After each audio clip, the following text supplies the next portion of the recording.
Hello, dear students. Welcome back to my channel Physics SPC CBSE Board Paper 2024 का question number 24. Draw the graph showing the variation of scattered alpha particle detected and with scattering angle theta in Geiger and Marson experiments. Write the two conclusions that you can draw from this graph and obtain the expression for the distance of closest approach in this experiments. ठीक है. Solution. देखो सबसे पहले जो experiment था उसको लिख दो, थोड़ा सा केवल ग्राफ बना दो एक्सपेरिमेंट्स में कि ये आपका न्यूक्लियस है, सेंट्रल पोर्शन जहाँ एटम का entire mass and almost positive charge concentrate होता है सेंट्रल पॉइंट पर, और ये आपका ऐसे है और इसमें ये एम्प्टी स्पेस है ना, खाली जगह. तो मोस्टली अल्फा पार्टिकल इसमें सीधे चले गए थे इंसिडेंट करने पर, ऐसे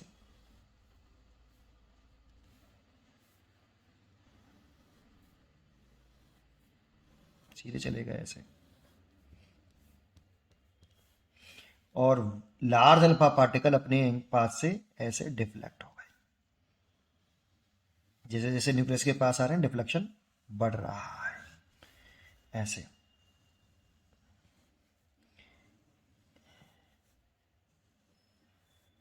और वेरी फ्यू अल्फा पार्टिकल ऐसे गए और 180 डिग्री से लौट गए.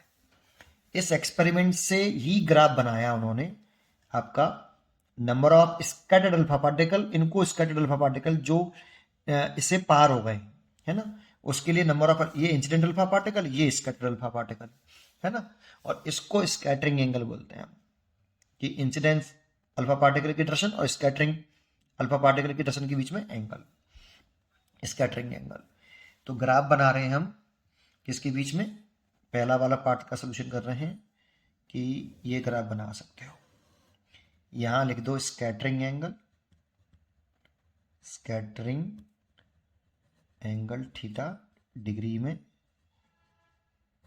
और इधर लिख दो नंबर ऑफ स्कैटर्ड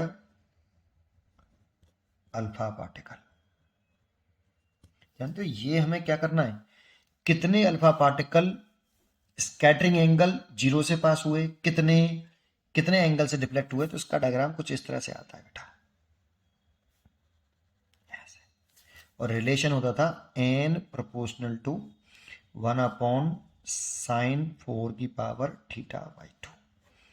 ये दैट मीन्स थीटा अगर बढ़ेगा तो नंबर ऑफ स्कैटर्ड, ऐसे अगर स्कैटरिंग एंगल इंक्रीज होगा तो ऐसे number of alpha particle, scattered alpha particle कम होंगे, है ना, एंड वाइस वर्सा. थीटा कम होगा तो number of alpha particle, scattered alpha particle, वैसे नंबर ऑफ अल्फा पार्टिकल ज़्यादा होंगे. तो देखो यहाँ पे अगर देखोगे तो एंगल बहुत कम है तो alpha particle, scattered alpha particle ज़्यादा है, और जैसे जैसे एंगल बढ़ता जा रहा है तो देखो इसमें इसके लिए स्कैटरिंग एंगल सबसे ज़्यादा है तो ऐसे अल्फा पार्टिकल सबसे कम है, और जिनका स्कैटरिंग एंगल जीरो है वैसे अल्फा पार्टिकल ज़्यादा है. तो ये बता रहा है हमें ग्राफ, ठीक है ना. तो इस तरह से कुछ ग्राफ बना सकते हो. इसमें कॉन्क्लूजन लिखना चाहें, दूसरा पार्ट कॉन्क्लूजन, कि ये हमें क्या कॉन्क्लूजन देता है. तो कॉन्क्लूजन्स में लिख सकते हो आप, पहला कॉन्क्लूजन्स रदरफोर्ड मॉडल का एक्सपेरिमेंट के बेस पर, कि देखो मोस्टली अल्फा पार्टिकल सीधे चले गए ना, जो इंडिकेट करता है कि ये एटम जो होता है एम्प्टी होता है, खाली होता है, और इसका सेंट्रल कोर में पॉजिटिव चार्ज और एंटायर मास होगा. तो पहला पॉइंट तो ये लिख सकते हो, ठीक है. तो लिख दो atom has a lot of empty space, ठीक है, क्योंकि मोस्टली अल्फा पार्टिकल सीधे चले गए बिना डाइवर्ट हुए, जैसे किसी चीज से टकरा ही ना हो, तो हॉलो हो गए ना, तो empty space.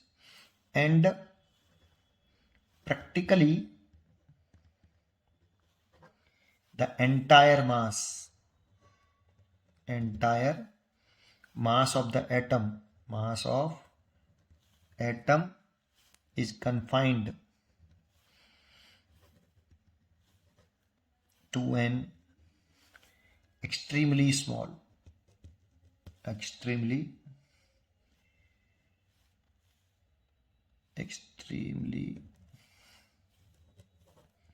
small central core called nucleus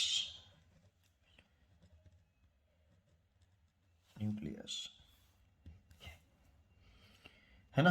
और इसका जो साइज होता है वो बहुत छोटा होता है।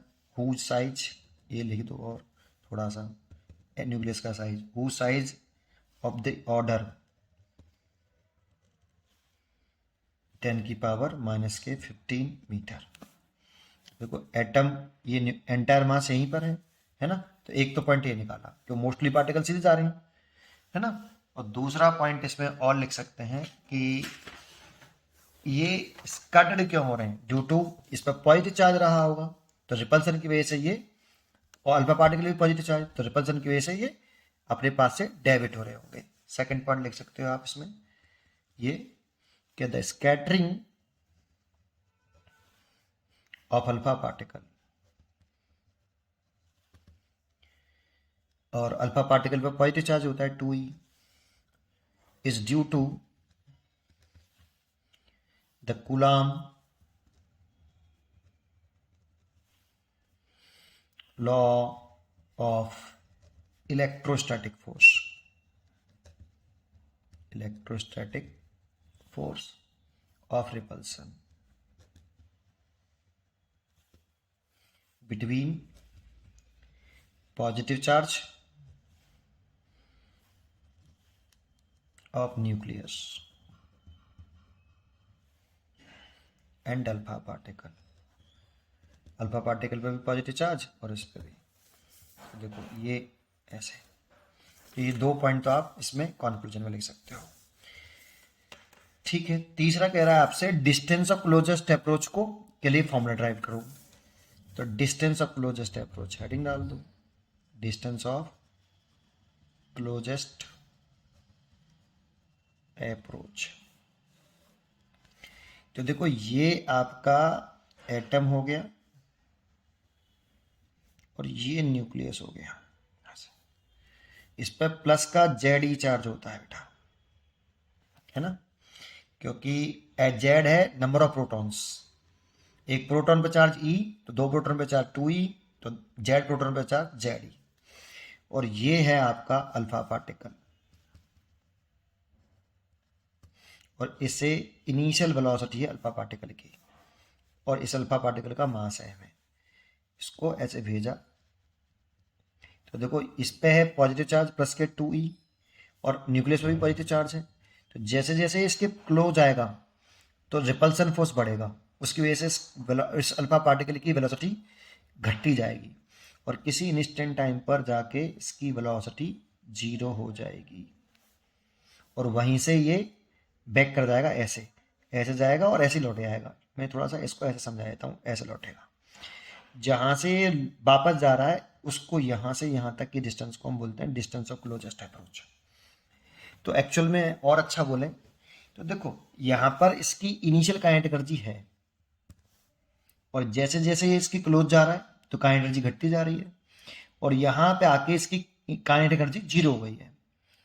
तो काइनेटिक एनर्जी घट रही है तो पोटेंशियल एनर्जी बढ़ेगी, बिकॉज मैकेनिकल एनर्जी कांस्टेंट रहेगी। मैकेनिकल एनर्जी कांस्टेंट क्यों रहेगी, क्योंकि यहाँ पर केवल और केवल इलेक्ट्रोस्टैटिक रिपल्सन फोर्स लग रहा है, जो कि एक कंजर्वेटिव फोर्स है। और जब केवल और केवल कंजर्वेटिव फोर्स लगता है ना, तो मैकेनिकल एनर्जी कांस्टेंट रहती है, काइनेटिक एनर्जी और पोटेंशियल एनर्जी का सम कांस्टेंट रहता है। अगर काइनेटिक एनर्जी घटेगी तो पोटेंशियल एनर्जी बढ़ेगी। तो इस वाले पॉइंट पर आके इसकी होल इनिशियल काइनेटिक एनर्जी इस वाले पॉइंट पर आके पोटेंशियल एनर्जी में कन्वर्ट हो गई है ना। इस वाले पॉइंट पर होल, इस जगह की होल काइनेटिक एनर्जी इस पॉइंट की पोटेंशियल एनर्जी में कन्वर्ट हो गई इस पॉइंट पर, है ना। तो ऐसे कह सकते हो। तो यही डिस्टेंस ऑफ क्लोजेस्ट अप्रोच की डेफिनेशन भी है। तो आप डेफिनेशन में लिखना चाहो तो ऐसे लिख सकते हो, the distance of closest approach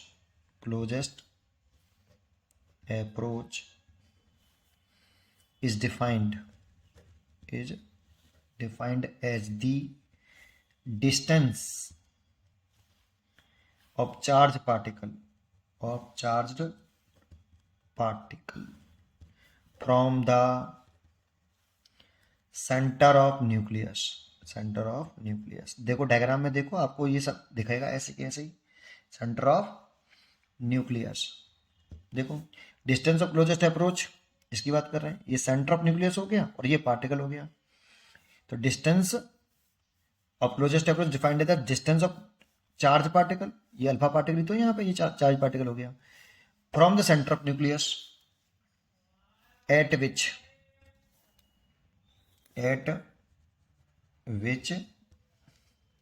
the whole या entire whole of the initial, ये जरूर है, इनिशियल जरूर लिखना है ना, क्योंकि इनिशियल का एनर्जी यहाँ पर है, ये घट रही है। Initial kinetic energy of the charge particle of the charged alpha particle gets converted into electric potential energy।